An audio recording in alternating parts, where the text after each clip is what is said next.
Hi friends, നമുക്കിന്ന് ചുണ്ടയ്ക്കയും കൊഞ്ചും വെച്ച് തീയലുണ്ടാക്കാം. നമുക്ക് ചുണ്ടയ്ക്ക ആദ്യം വൃത്തിയാക്കിയെടുക്കാം.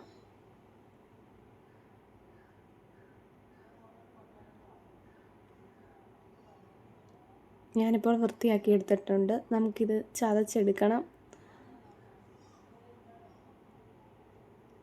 ഇത് ചതച്ച് വെള്ളത്തിലിട്ട് നന്നായിട്ട് ഇതിനകത്തുള്ള കുരുവെല്ലാം കളയണം. ഇതിൻ്റെ കംപ്ലീറ്റ് കുരു നല്ല വൃത്തിയായിട്ട് കഴുകി കളയേണ്ടതാണ്.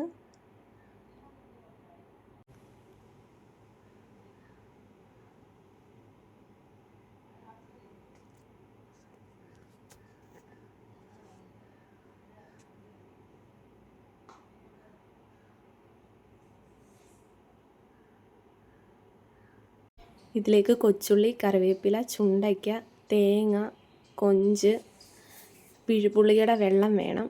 നമുക്കിനി തേങ്ങ നന്നായിട്ട് വറുത്തെടുക്കാം. കുറച്ച് പെരുംജീരകം കൂടെ ചേർത്ത് കൊടുത്ത് തേങ്ങ നല്ലതായിട്ട് വറുത്തെടുക്കണം. ഇതിപ്പോൾ വറുത്ത് ഇട്ടിട്ടുണ്ട്. അതിലേക്ക് മഞ്ഞൾപ്പൊടി ആവശ്യത്തിന് ചേർക്കുക.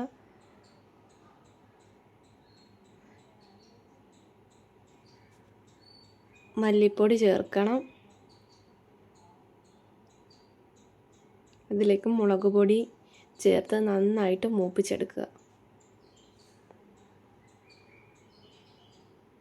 ചട്ടി വെച്ച് ചൂടാകുമ്പോൾ വെളിച്ചെണ്ണ ഒഴിച്ച് കടുക് പൊട്ടിച്ച് നമുക്കിതിലേക്ക് കൊച്ചുള്ളി ചേർത്ത് കൊടുക്കാം. നന്നായിട്ട് കൊച്ചുള്ളി വഴറ്റി എടുക്കണം. കൊച്ചുള്ളി വഴറ്റി വന്ന് കഴിയുമ്പോൾ നമുക്കതിലേക്ക് ചുണ്ടയ്ക്ക ചേർത്ത് കൊടുത്ത് വഴറ്റിയെടുക്കാം. വറുത്ത് വെച്ചിരിക്കുന്ന തേങ്ങ നമുക്കൊന്ന് അരച്ചെടുക്കണം. നമുക്കിനി അതിലേക്ക് കൊഞ്ച് ചേർത്ത് കൊടുക്കാം.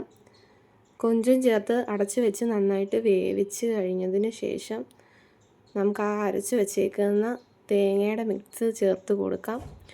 പുളിവെള്ളവും ഒഴിച്ച് നന്നായിട്ട് മിക്സ് ചെയ്ത് നമുക്കിനി അടച്ച് വെച്ച് അത് തിളയ്ക്കാനായിട്ട് വിടാം.